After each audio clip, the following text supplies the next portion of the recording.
가을의 추억 조경자. 11월의 어느 날 몹시 바람이 불고 거리의 나뭇잎들이 우수수 떨어지는 운치를 느끼면서 내 인생의 가을에 대해서도 생각해보게 된다.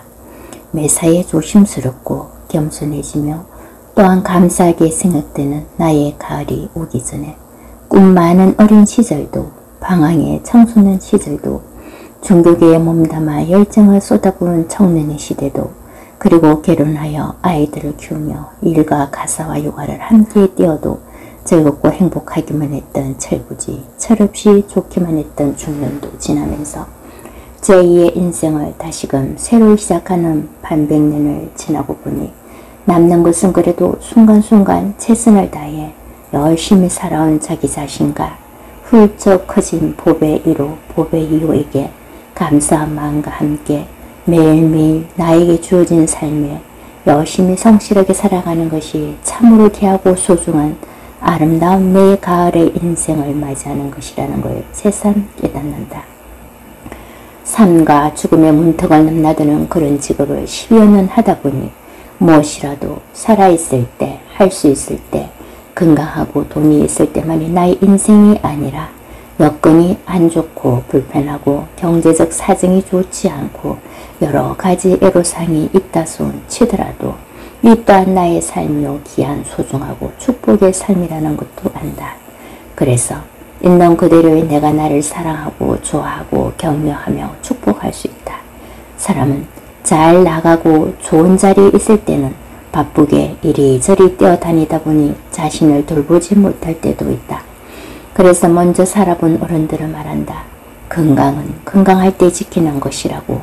또 돈을 버는 것도 중요하지만 지키는 것도 능력이라고 말이다. 풍요롭고 풍성한 가을을 잘 살아야 그 풍요로움을 잘 간수하고 지켜내야 추운 겨울도 아무 걱정 없이 따뜻하게 지낼 수가 있듯이 마음의 가을과 겨울도 생각해야 한다. 지금 내가 어디까지 와 있는지, 마음이 봄인지 여름인지 가을인지 겨울인지 아니면 그 어느 중간쯤 어딘가에 있는지. 이미 지나온 수많은 가을은 추억 한 자락 남기고 다 떠나버렸다. 그 지난 가을의 풍경이 좋았다고 찾아갈 수도 없고 해서 잡지도 못하고 놓지도 못하고 어정쩡하게 엉거주춤 있을 이유가 없는 것이다.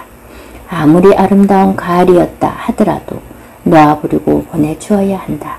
그 추억에만 잠겨있으면 그저 위안삼아 그 자리에 머물러 버리면 더 이상 나아가지를 못한다.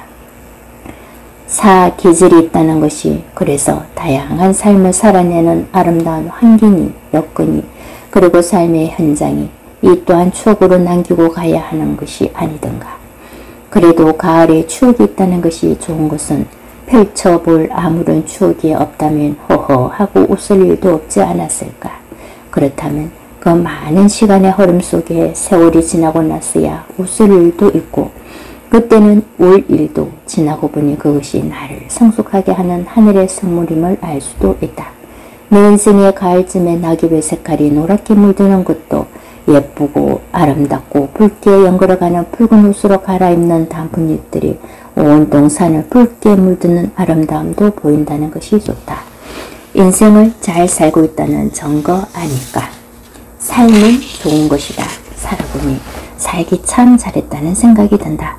살아있으니 올해의 이 아름다운 가을의 자연 풍경을 마음껏 즐기며 감상할 수 있다는 현실이 행복하다. 왜 가을에는 누구나 시인이 되고 작가가 되는 걸까? 보이는 것이 낭만이고 아름다움이고 괜스레 마음이 울렁이기도 하고 설레기도 했을 거야. 괜히 가을 탄다고 외로운 고독을 즐기는 것일 거야. 먹을거리가 풍부하고 풍성했을지도 모르지. 가을에는 어느 시인은 기도하기 좋은 계절이라고도 하고 어느 작가는 독서하기 딱 좋다고도 한다. 여행을 좋아하는 작가는 여행하기 좋은 계절이라고 한다.